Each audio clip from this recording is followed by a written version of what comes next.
Today is a topic that we thought is very relevant to professional and entrepreneurs, which we just talked about before the break. I'm talking about the gig economy. What exactly is the gig economy? For all you freelancers out there, for all the short-term contract workers, for all the so-called receivers of professional fees, and also for all the Uber drivers out there, the Ola drivers, the Zomato delivery boys, everybody who does not have an employment contract with their employer is sort of categorized as working for the gig economy, and it is increasing in India. In fact, there are many reports that say more than 40% of the workers in India are working in this so-called gig economy. It's good for the employer because he does not have to worry with respect to the insurance, the other employment obligations that come along with it. But in some cases, it's not so good for the employee, or in this case, the contractual worker, who loses out on the benefits but still has to work as though he or she is a full-time employee of the company. Hence, the government is now looking at regulating the booming gig economy, and the first step that it wants to do so with is by putting all the gig economy workers in the umbrella of the Social Security scheme. It's not something that India is trying out. It is something that the US has already done. It has been a success in, well, at least some claim to say so that it is a success in California. And now, of course, India as well has put forward a draft Social Security code. How will this work out, and what exactly will it entail for all the gig economy workers out there? I have somebody who specializes in all the labor laws of India, Pooja Ramchandani. She's a partner and specializes in employment law with Shardul Amarchand Mangaldas. Pooja, it's a pleasure having you with us on The Money Show. Let's start off first by talking about this draft code for the Social Security scheme. What exactly is it proposing at this point of time?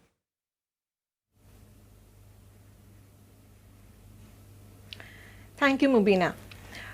So firstly, the draft code on Social Security, it proposes to consolidate and simplify 8 central labor legislations relating to Social Security.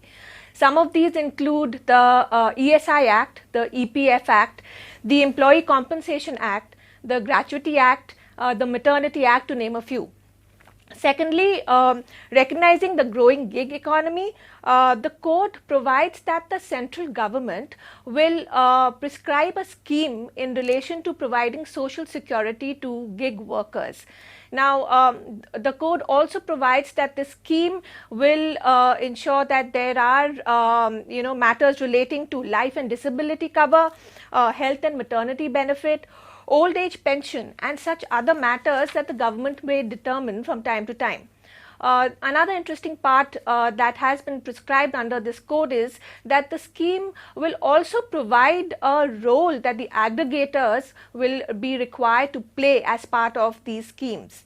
But interestingly, the code does also provide for provisions in relation to ESI and EPF, and does not expressly extend those provisions to gig workers as of now.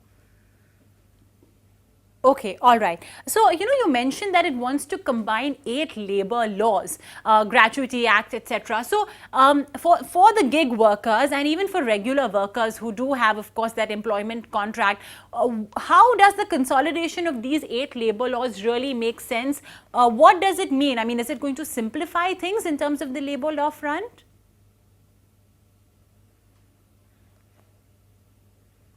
Yes, that's right. The intent and object of the code is to rationalize and simplify in terms of the compliance requirements, and it will help the organizations to ensure that there is an ease of compliance in that sense. All right. Now, you mentioned, of course, that it is for the benefit of the gig economy workers. But just, so that our viewers know who exactly are we talking about, could you share which of these workers, what's the definition essentially that the government has proposed, in this draft code? Who exactly would stand to benefit, with this draft Social Security code?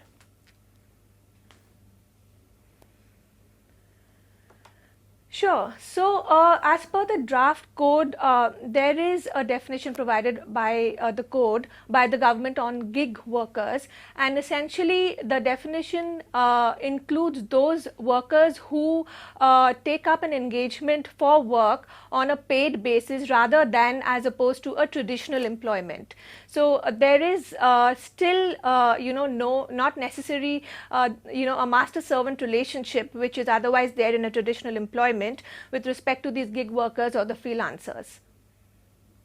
Okay.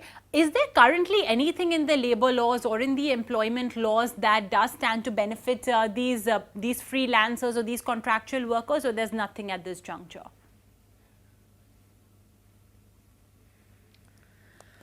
The current labor regime, Mubina, essentially provides for benefits for employees in the organized sector.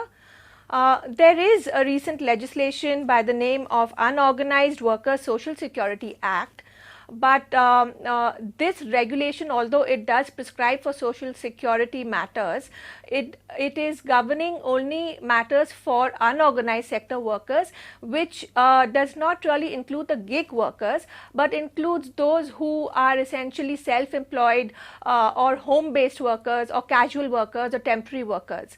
So currently the labor regime does not have anything which benefits from a social security perspective with respect to gig workers.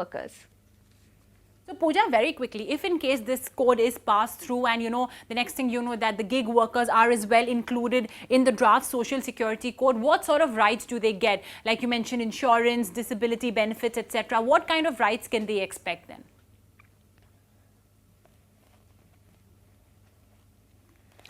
Right. So currently with respect to gig workers, the code only limits itself to providing that there will be a scheme that the government will frame, and these schemes will essentially provide for these various types of social security benefits.